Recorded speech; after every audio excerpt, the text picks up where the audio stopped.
All those in favor? Aye. Aye. Opposed? Minutes are approved as written. I'm trying to stall, because I know Doug is coming soon. And I'd like to... The clock's 5 minutes fast up there, too. The clock is like 5 minutes fast. Okay. I have 6:33. Do you have anything to talk about? Interesting? Do you want to tell us about the election tomorrow? Not on the agenda. You want to... What time do they open tomorrow? 7 a.m. 7 till 8. If you want to do the new business A before he gets Do here. you want to... These are on for council too, so whatever we decide has to be approved for council. Okay, we'll start because you're going to talk at council too, I assume. Yes. So, we have 2 appearances scheduled. The first one is Rob Kalita, who is like to speak against the Schluter Park dredging assessment.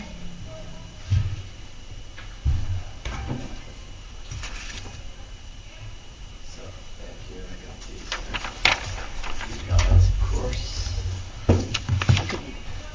I'll pass it to George. I don't know if the finance committee is aware of the Yeah. change from last time that was here, the percentage-wise. I believe it went from 90% city and 10% residents. Is that correct, Dan? Yeah, so I'm going to address all that. So thank you for hearing me. So last month, the Public Works Committee sent you an assessment schedule for the dredging of the Schluter Beach Channel. That was based on the city ordinance and frontage calculation method used for the Belle Isle dredging. We spoke against the assessment schedule because it neglected to consider that 90% of the material to be removed from the channel was soil that had eroded from the park, and only 10% was silt deposited by stormwater runoff. Thus, the previous assessment schedule considered only the silt and not the soil. You found our evidence compelling, sent the assessment schedule back to the Public Works Committee, and suggested we present our data at their next meeting. We did just that, and they found it compelling as well. So it's clearly been established that 90% of the material to be dredged from the Schluter Channel is soil that has eroded from the city-owned Schluter Park, and that 10% of the material is silt generated by stormwater runoff. These facts are not under challenge by any city committee that we have presented them to. That's Public Works, Finance, and City Council. Based on that information, the Public Works Committee drafted a new assessment schedule that charges the city 90% of the cost of dredging, with the remaining 10% being divided by 4 of the 5 adjacent property owners, using a schedule that's different from that of Belle Isle. The city, which owns the largest amount of frontage on the channel by far, was exempted from contributing to the 10%. We oppose the new assessment schedule for the following reasons. The 90% charge to the city represents their responsibility for the soil in the channel that has eroded from the improperly maintained shoreline of Schluter Park. As an aside, I will remind you that the other 4 adjacent property owners have maintained their shorelines at least for the last 20 years. The 10% of the material that remains represents silt from stormwater runoff, the removal of which, by city ordinance, is charged by an established schedule to all adjacent property owners. The new assessment schedule presented to you by the Public Works Committee unfairly neglects to charge the city, as per ordinance, for their responsibility for the silt deposits. We believe the city should contribute their fair share to the removal of the silt in Schluter Channel. Number 2, in the new assessment schedule, the cost for the silt removal is divided between 4 of the 5 adjacent property owners, using a schedule that deviates from that used in previous dredging projects, where maximum 100 feet and minimum 50 feet frontage calculations were utilized. Deviating from the previously used frontage calculation method is arbitrary and not defended. So as mentioned above, the previous assessment schedule from last month considered only the silt and not the soil. The new one in front of you today considers only the soil and not the silt. We think it appropriate and necessary to consider that both soil from the erosion of the park and silt from stormwater runoff must be removed from the channel. In our presentation last week to the Public Works Committee, we attempted to explain the dual nature of the sediment to be removed from the channel. As you know, citizens may speak only during the appearance section of the meetings. Thus, we could not contribute to the part of the meeting where the assessment schedule was actually discussed. The Public Works Committee decided it would be double dipping to charge the city for removal of both the soil and the silt. We disagree because the soil and the silt are clearly independent agents deposited in the channel by different processes. Therefore, because we are not permitted to speak during the meeting, and because it's extremely important for you to understand the dual and independent nature of the deposits to be removed from the channel, I've created a real-world analogy to help make our point about how the dredging costs should be divided. And since Mayor Miller isn't here, that analogy has to be changed. So here's my analogy. So Acting Mayor Thomas and Director Stefani and I all order takeout food from the Taste of China restaurant on Monona Drive. The food is prepared. The packages are sitting on the counter waiting to be picked up. When I drive to the store, I accidentally step on the gas pedal instead of the brake.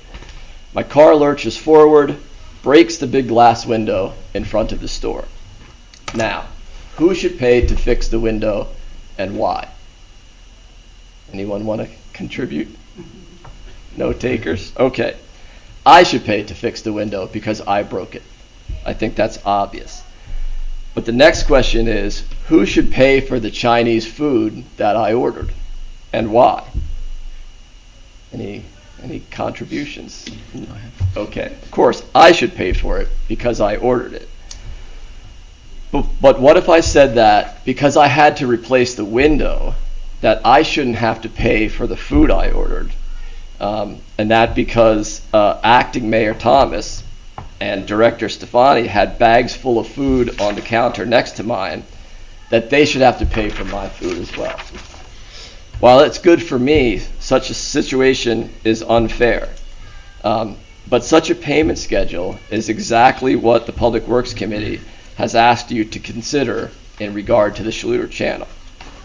The window, of course, is a metaphor for the soil in the Schluter Channel. The city should pay for 100% of its removal, or 90% of the total cost, because the city is responsible 100% for it being there, as it has eroded from the park. In my analogy, I broke the glass, I pay for the glass. The Chinese food represents the silt in the channel, deposited by stormwater runoff. City ordinance states that the city should pay 30% of its removal and the other 70% being paid for by all of the adjacent landowners based on their frontage. In my analogy, each person pays for the food that they ordered. The Public Works Committee thought it would be double dipping to charge the city for a portion of the silt removal because they are already being charged for removal of the soil. However, I contend that in a similar manner to which the broken window and the Chinese food are not at all related, the stormwater runoff that deposited the silt and the erosion of the west shore of Schluter Park that deposited the soil are two completely different and independent events. You need to view the soil and the silt as independent events in the channel deposited there by different independent means. The Public Works Committee did not consider this clear and real distinction when drafting their new assessment schedule, even though all 5 of the alternate assessment schedule options presented to them at their meeting last week took the difference between the soil and the silt into account.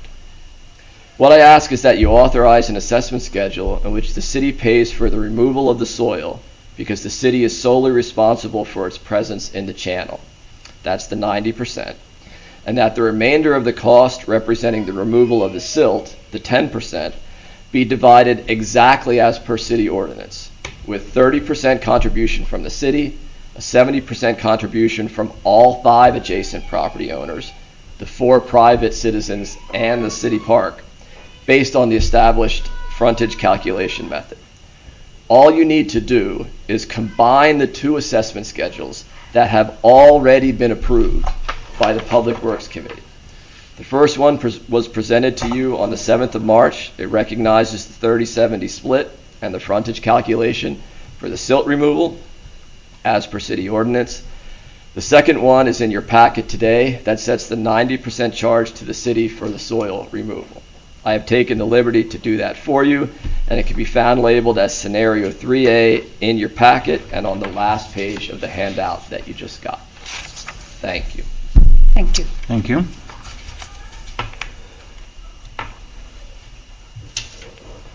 Next, we have Nancy Moore, 4505 Winnequa Road, would like to speak in favor.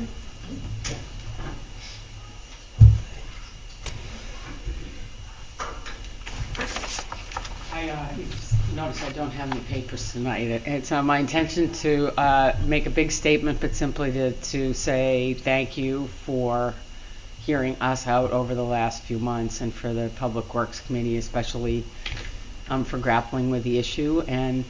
And I also just wanted to say that even though the Schedule 3A that Rob just presented would represent a increase in the amount of the assessment that I would pay, I'm the smallest shore owner there, so the way it is now, certainly the way the Public Works has recommended to this committee works in my favor, while Rob's presentation would mean a small increase on my part. I do feel that it's appropriate to separate those 2 issues, silt from soil, and appreciate again this committee's willingness to relook at it. Thank you. Is there anyone else who wishes to appear? If not, I will declare the appearance section closed. Move to item 5A. Consideration of Resolution 16-3-205 establishing a special assessment schedule for the dredging of the Schluter Beach Channel. Mr. Stefani. Thank you, Alderperson and Acting Mayor Thomas. You have before you information that was included in the finance packet as well as the council packet for this evening. It's a resolution establishing special assessment schedule for dredging of the Schluter Beach Channel. And coming out of the Public Works Committee from last week, Thursday, March 31st, the Public Works Committee is recommending that the city pay 90% of the assessable costs, and the residential parcel owners pay the remaining 10% of the assessable costs. The city park, Schluter Park parcel is excluded from the 10% assessment cost share, and basically, the city code 8D, the Public Works Committee is following an assessment schedule different from the 70-30% split. And that's what they're recommending the Finance and Council. Questions, comments, motions? Yes. Dan, there's been some discussion about that the city's responsible for 90% of the damage or the soil. That where does that figure come from? Was it a conversation? Was it a study that was completed by an engineering firm? But where does this 90% come from? That was from the data, the manuals, the handouts, all the information that we compiled for this project. The resident, Mr. Kleda, reviewed all that, and that was his determination that the city was responsible for 90% of the. And what was the distance? You were there too. What was? Well, I was going to say that what the contention was that the materials to be dredged, 90% of those were what do we want to call it? The soil, and Okay. 10% were silt. So therefore, 90% was runoff from, because if you go down there and look at the cove area, all of the residential homes have walls protecting them. The city does not, and there is runoff, and that causes drainage into the cove. And so the conclusion was drawn that 90% of what needs to be dredged is material that Sloughed off from the that's shoreline. sloughed off the hillside, And what was the, which is the city's property. and then how did, I guess to you, how did, at the Public Works meeting, what was the, how did, was it determined this 90% and no share of any additional cost? How did that come about? That was, Go ahead. that was because members of the committee felt that the city's already paying 90% of the cost. The word double dipping was mentioned, but if you calculate it out, the city would have been then charged three times if the remaining 10% was then split again 70-30. We would have the automatic 90% cost, then we would have the 30% automatic cost, and then we would have the shoreline share, similar to the parcel owner. So there would have been 3 charges to the city property in that scenario. So I think that coming out of the committee, and Alderperson Thomas can I correct me if see. I'm wrong, but I see. So when I'm looking at this proposal of scenario 3A, the 4390, but then there's additional shoreline share that goes back to the city? Is that- right, So that they felt there was double dipping on that. right. And the dollar amounts of the assessment that you have, I'm looking at assessed frontage. That's actual frontage, correct? Actual frontage, correct. Okay. And these are all preliminary assessments. The final assessments won't be determined till the project is finished. So everything that we're talking about is a preliminary assessment. We still need to have the public hearing, and we're intending that to be at the March Public Works Committee meeting. So once the assessment ratio is established this evening, we'll take that back, put out our public notices for a public hearing. We'll complete the engineer's report, and then that'll come forward to the May Public Works Committee meeting. And then the recommendation after that will come to the Financing Council again in May. So this is just establishing the ratio, the calculation. What will come back again in May? The preliminary The assessment. actual is the The actual cost. actual Yeah. preliminary But the assessment. split would be based upon whatever is decided tonight at City Yes. Council. Mhm. From there, we'll solidify this, whatever recommendation comes out of Financing Council, that'll be put forward in the public hearing, officially put forward in the public hearing.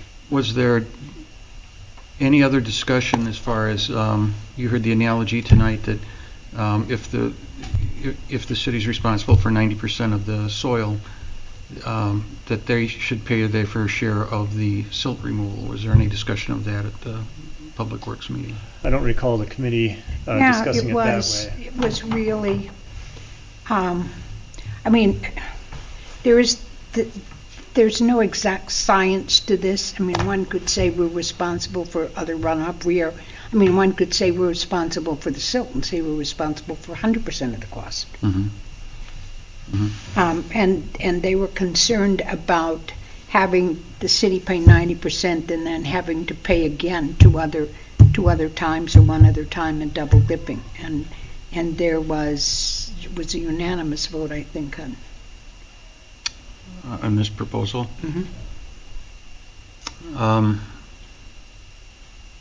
I understand the dipping 3 times. I mean, this is going to be decided at council, but I'm going to move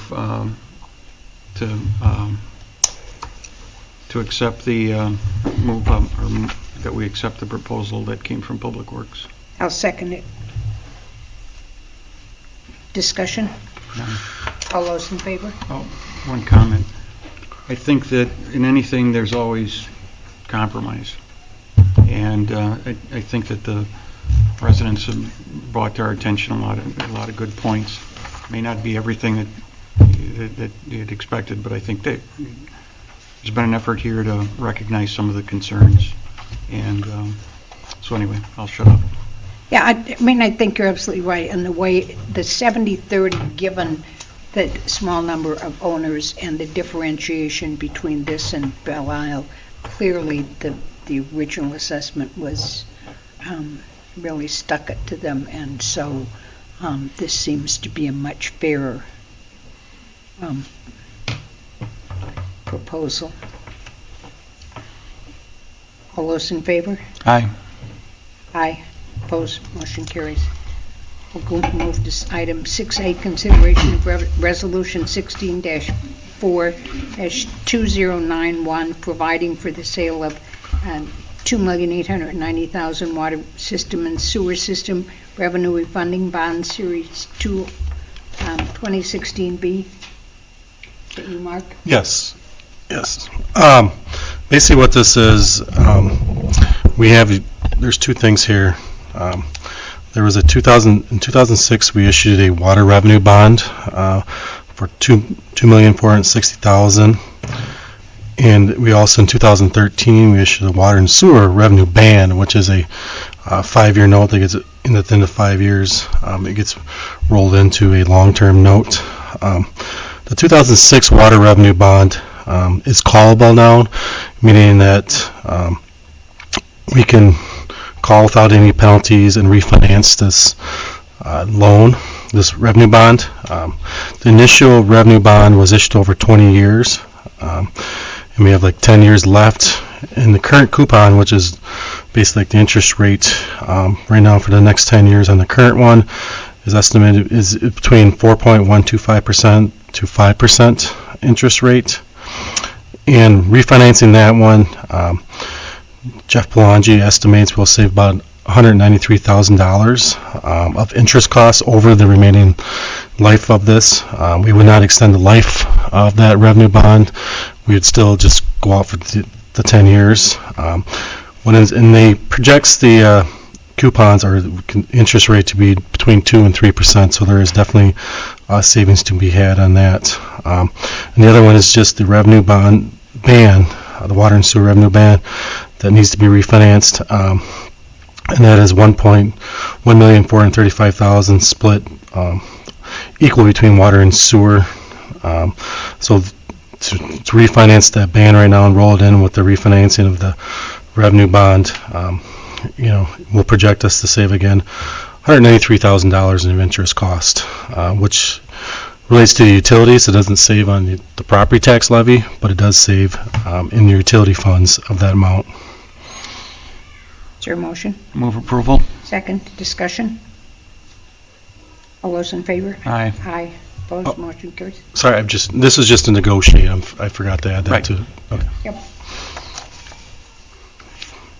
Item 6B, consideration of resolution 16-4-2093, approval of participation in the Wisconsin Bureau of Transportation Safety Grant titled 2016 Speed Grant. Yes, sir. Thanks for having me. We have secured another traffic grant, and if approved, this one would run May 1st through September 30th with a focus on speed enforcement. Grant is for $13,500, and it breaks down to $8,500 for overtime wages and payroll benefits, and $5,000 for speed enforcement equipment. The match is the standard 25%, which is $3,375, which is our cost match, which would be somewhat offset by on-duty efforts. Is there a motion? Move approval. Second, discussion? All those in favor? Aye. Aye. Opposed? Motion carries. Thank you. Item 6C, consideration of resolution 16-4-2092, approving an amendment to facility City Hall antenna space lease agreement with Madison Cellular Telephone Company. We have an agreement with the Madison Cellular Telephone Company for antenna equipment that is at the top of the City Hall. And whenever there's newer equipment that is greater in number or size than what we have, then we need to do a lease amendment. The good news is that we'd get an additional $3,600 in revenue a year for this change. And I believe the attorney and engineers have reviewed the lease agreement and the plans. Is there a motion? Question, how will this impact, if any, our ability to maybe add future vendors and actually make more money off of it? That part I'm not sure. I'm not sure what the limit is on that. I would have to look that up. Okay. I'll move approval. Second. Discussion? All those in favor? Aye. Aye. Opposed? Motion carries.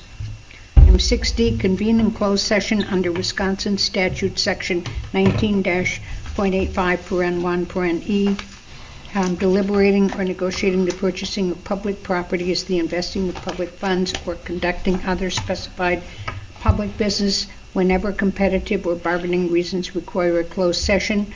Option to purchase real estate at 6414 Bridge Road. Is there a motion to go in closed session? So moved. Second. Roll call vote.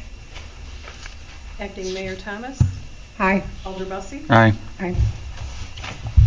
Reconvene in open session. 6F, consideration of resolution 16-4-2094, resolution to extend an option to purchase real estate located at 6414 Bridge Road. Move approval. Second. Discussion. All those in favor? Aye. Aye. Opposed, motion carries. Move to item 7, acceptance of general funds, accounts payable checks dated February 12th to March 4th, 2016, and March 18th to 31st, 2016. Documentation of invoices paid is available in the city clerk's office. Yeah, I'll do this. This is going to take a step back on. 2 meetings ago, we actually tabled our some of our checks, and they weren't on the last meeting, so we put them on for this meeting just for to get the official approval. So some of these seem like they're way back in February. That was why, because they were tabled at one time and they weren't on the last meeting. So I just want to hit on that point. So page 2, city. Hey, before you get to that, on page 1, Bobcat of Madison, there's here and in another area, there's these repetitive charges. What are those for? Oh, Dan works detail with them. It's our annual lease for our Bobcat changeout. We change it out every year, so there's, I think, 5 accounts that we split that cost. Okay. Okay. So rather than getting a new one every 13 years or whatever, we actually own the Bobcat, but we trade it in every year, and it's like after we pay for the Tier 4 engine, it's like $1,200 a year or $1,400, but we had a higher year this year because of the Tier 4 engine. So we own it, but we change it in and pay a little fee each year to keep because getting we get higher value by trading in a piece of equipment with a few hours on it. We would lose the value if we kept it longer. So. Okay, thank you.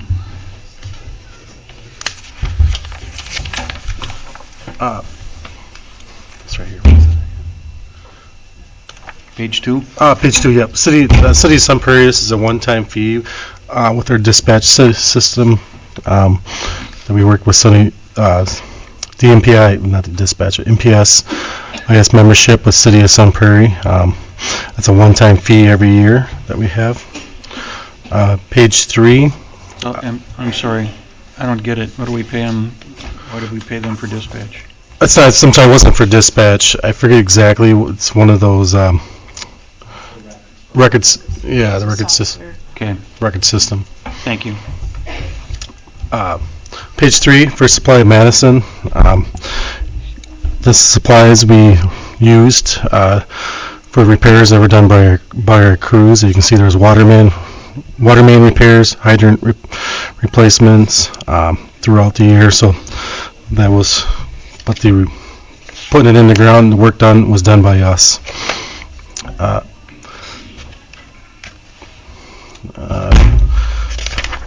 Let's see here.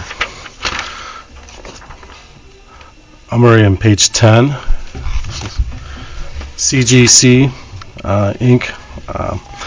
This is again, we're doing testing where was testing done for the Bridge Road. That was done. Soil testing.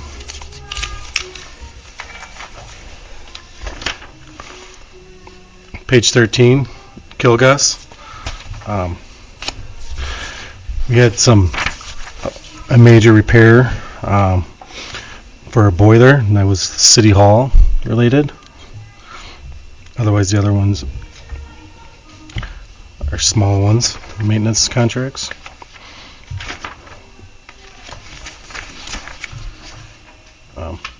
Page 18, just so you kind of see the areas our attorney is working on, the very end, William S. Cole. If you notice in Bill Cole's there, it says U.S. Cellular and Verizon.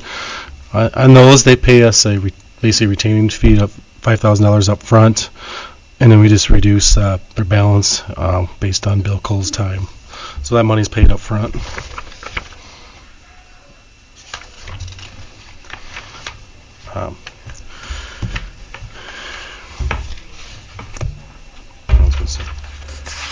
Page 23, Johnson Tree and Shrubs Care. This is the start of the taking trees down at Schluter Park. It's part of the project. 25, page 25, MPIS, Municipal Property Insurance. As you're aware, we switched our insurance from the state to the MPIS, Municipal Property Insurance Company. Underneath that, new egg business. It's paid out of the radio station equipment, paid out of the cable fund, which was part of the capital. Page 26, South Central Library System. This is our annual membership, so it's a one-time fee. Page 27, at the very top, again, Strand, just the areas have been working on for us. Page 27, again, Vanderwall, and then Veerbecker, the areas they've been working on for us too. Is that for a specific, For Vanderwall is the Riverfront project. thank you.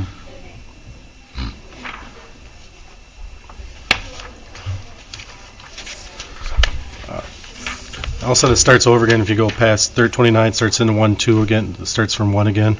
So page 2 is Cascade Engineering.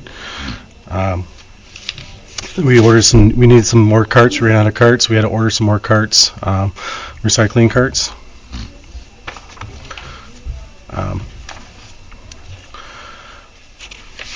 Page 4, DeBo's Dinner and Catering, it's a replacement check, but basically what that was for the senior centers, their dinners, their holiday dinners. That I believe was for the St. Patrick's Day dinner. That was very successful. Underneath that, Ewalls Hartford Ford, that is a part of the 2016 capital as a transit van. That was approved.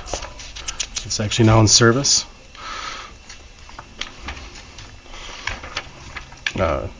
Page 10, Compass Mineral America, just some minor things carried over from the year end for road salts purchases. So we're done for the end of this winter season. Page 12, General Communication, new truck radios I would put in.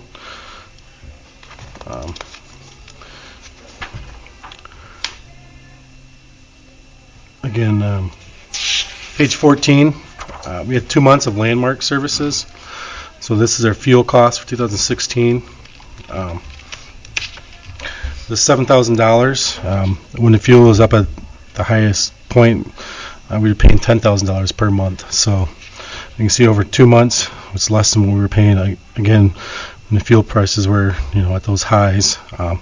So the fuel has been saving us, but it was adjusted accordingly in the budgets. And we did, I don't know how we understand, how we do our landmarks, just kind of want to hit on this, because we'll have more information during the budget time.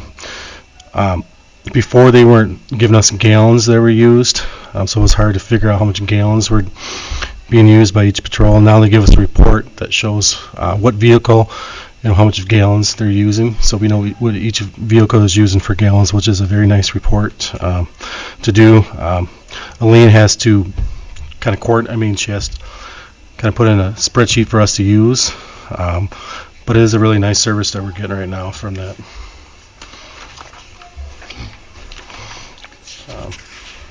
Page 17, the very last page. We had some final audits done with Monona Drive, Wisconsin Department of Transportation. With the Wisconsin Department of Transportation, sometimes they do large projects. Sometimes it takes a long time before they do their final numbers. So we just recently got some of the final numbers for, this is Monona Drive. It says Monona Drive grade and base, but that's for the 3 phases of Monona Drive that were paid off. And then the first one, Beltline signs, was our fee for putting in the new signs on the Beltline. So that project's been over for a while. Yeah, that's So where did we have money salted away for this? Or we do have money that's reserved for this. did we have enough set Yeah. aside? Yeah. And are we all done now? We're all done. We have all the final ones in, except there's one outstanding for a sewer. It's broken by the sewer from Monona Drive, and I believe there'll probably be minimum less than $1,000 if there's any charge left on that. Thank you. Move acceptance of the general accounts payable. Second. Discussion? All those in favor? Aye. Aye. Opposed? I'll entertain a motion to adjourn. Move adjournment. Second. All those in favor? Aye. Aye. Opposed? We're adjourned. Thank you.